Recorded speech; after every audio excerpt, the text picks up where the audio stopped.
Bienvenue dans l'interview culture. Nous recevons aujourd'hui une artiste qui nous vient du pays du surréalisme, la Belgique. Elle en a gardé le meilleur de l'humour et en a fait son métier et avec succès. Bienvenue Virginie Hoc.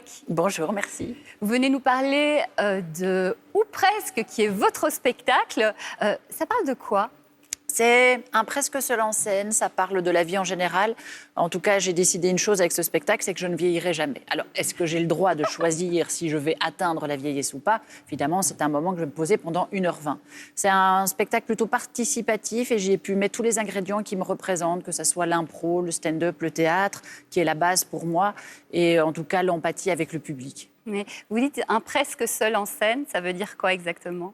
Eh bien, il y a une dame qui est venue voir le spectacle qui a créé un hashtag qui est une surprise, c'est hashtag nous on sait. Je suis presque seule en scène parce que ce n'est pas un désir à tout prix d'être seule en scène. Ce n'est pas ce que j'aime avant tout. Je suis plutôt dans le partage et j'ai trouvé un subterfuge pour ne pas être toute seule en scène.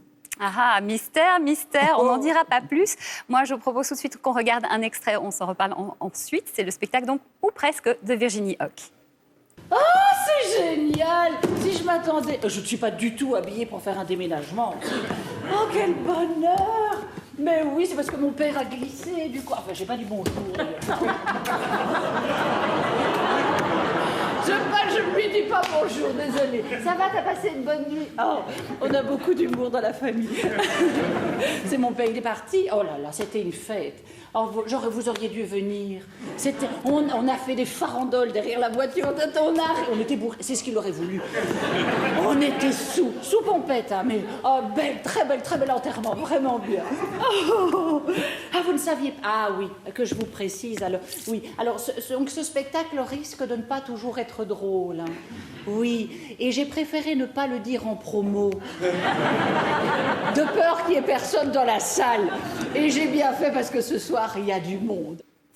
Bon, évidemment, c'est de l'humour, mais effectivement, on rit beaucoup. Et vous le disiez tout à l'heure, vous parlez du temps qui passe, de vieillir.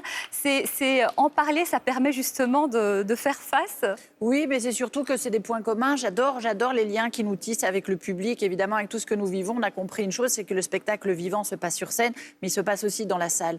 Et puis, aborder des sujets comme celui-là me semblait aussi une espèce de challenge et une urgence, parce que c'est quelque chose dont on ne parle pas. On peut parler des naissances, on organise les naissances, mais est-ce qu'on organise les départs? Jamais. Et comme je sais que je ne suis pas quelqu'un de vulgaire, ou en tout cas je trouve des subterfuges pour pouvoir raconter des histoires et faire rire, je suis partie d'un postulat de départ qui est le départ de mon père, qui a glissé, puisque j'ai essayé de changer tous les mots aussi, et puis me dire, finalement, ça va tous nous arriver. Et pourquoi pas en faire une journée, finalement, qu'on gardera en mémoire, parce que c'était... merveilleux et drôle. Oui, fêter ce qu'on ne fait pas d'habitude. C'est un spectacle où vous parlez beaucoup à votre public, on est beaucoup dans l'échange. Et de temps en temps, on croise quand même un personnage. Je pense à Francky, qui est un handicapé super attachant. Je pense aussi au personnage de Bernadette. Vous pouvez nous la présenter? Ah, Bernadette, j'adore. En fait, je voudrais peut-être en faire un court-métrage de ce personnage. C'est une vieille madame qui a décidé de draguer dans les cimetières. Et je trouve que l'idée n'est pas bête. Elle n'a rien à perdre, elle n'a pas envie d'être toute seule. Mais là où peut-elle rencontrer quelqu'un, un veuf, c'est dans un cimetière. Donc elle passe toutes ses journées, elle regarde les trous tout frais et elle regarde si c'est une femme qu'on vient d'enterrer, elle drague le mari. Je l'adore. Ça peut donner des idées éventuellement, on ne sait pas. Dans vos mises en scène, vous appelez régulièrement des femmes. On a vu Isabelle Nanty, aujourd'hui c'est l'excellente Johanna Boyer. Qu'est-ce qu'elles ont, si elles ont quelque chose de particulier dans ce travail, les femmes? Avant tout, j'aime changer de mise en scène parce que j'ai peur de retomber dans mes retranchements. En tout cas, je sais que j'ai un rythme qui m'est propre et c'est ce qui m'identifie aussi. Isabelle Nanty m'a appris à avoir confiance en moi. En tout cas, c'est un très très bon directeur d'acteur. J'ai été chamboulée, retournée et quelque chose de très grand en est sorti. Johanna, c'est aussi la tempérance et en tout cas la rigueur. Elle sait exactement où elle va et j'ai adoré ça. Je lui fais une énorme confiance et elle me laisse la place justement à proposer, à créer, à changer. Et c'est pas toujours évident parce que le premier confinement, le confinement m'a vraiment laissé toute chamboulée, c'est-à-dire que tout allait bien dans ce spectacle qu'on venait de créer et tout à coup j'ai eu plein de doutes. Ouais. Et j'ai coupé, remonté, elle s'est pas démontée, elle m'a dit ok on va essayer et puis on est revenu à la normale. Non, c'est vraiment une super accompagnatrice. Eh bien vous avez bien fait, le spectacle de Virginie Hoc s'appelle Ou presque, il se joue au Tristan Bernard à Paris.